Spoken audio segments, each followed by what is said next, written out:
channel. My name is Carly Stevens. I'm the author of the young adult fantasy Firian Rising, and this is English Nerd. So I just recently discovered a new way to create characters, and I wanted to pass that along to you because I think it's really, it's easy to do, and it helps to kind of expand your mind about the types of characters that you might want to create rather than falling back into your old patterns. So this is how it went. A few days ago in my creative writing class that I teach, I'm a high school English teacher, as pretty much all of you know, I think, I decided to do an experiment where we started out with a negative stereotype.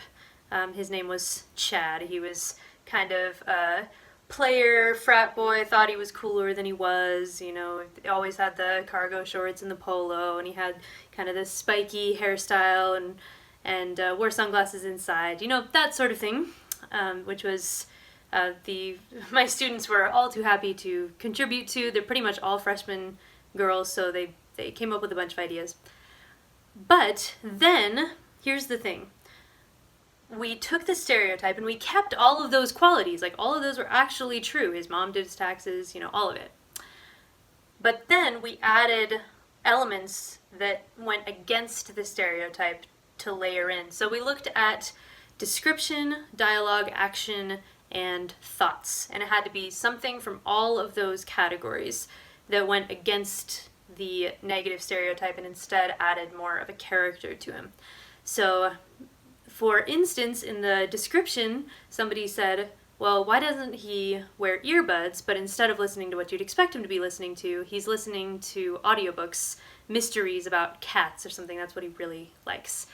And maybe instead of always saying what you'd expect that sort of person to say, he says sneezies every time he sneezes instead of excuse me or something.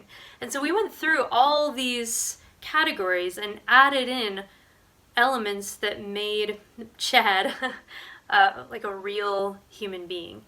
And we ended up with somebody that was, yes, still fit the stereotype in a lot of these specific ways, but also was somebody that we all kind of cared about and felt like we could write a story about, even from his perspective.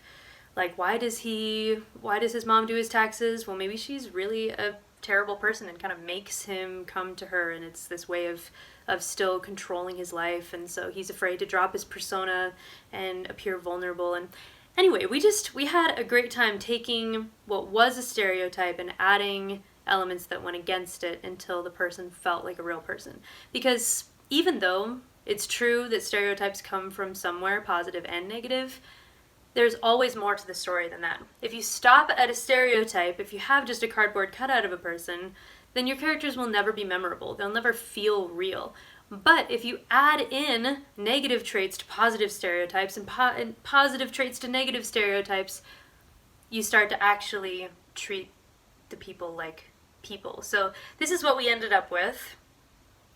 It looked like this. It was a bit messy. My handwriting is terrible. But it was such a cool experience watching these students go from kind of hating on this guy to empathizing with him. And that's the power that we have as writers, too. If we can create characters that are realistic, we can open people's minds to empathize with more people than they normally would have. You know, empathizing across gender, across race, across time, and all of that. And I think that's just a beautiful and powerful thing that we as writers are able to do. So next time you're feeling kind of stuck, you need a character and you're not quite sure how to make them real, then start with some kind of stereotype. I want this type of person, and then layer in those elements that directly contradict what you'd expect from that kind of a person. So that's all I have for you today. Make sure to subscribe if you have not done so already. Like this video if you like it, and I'll see you next Monday. Bye.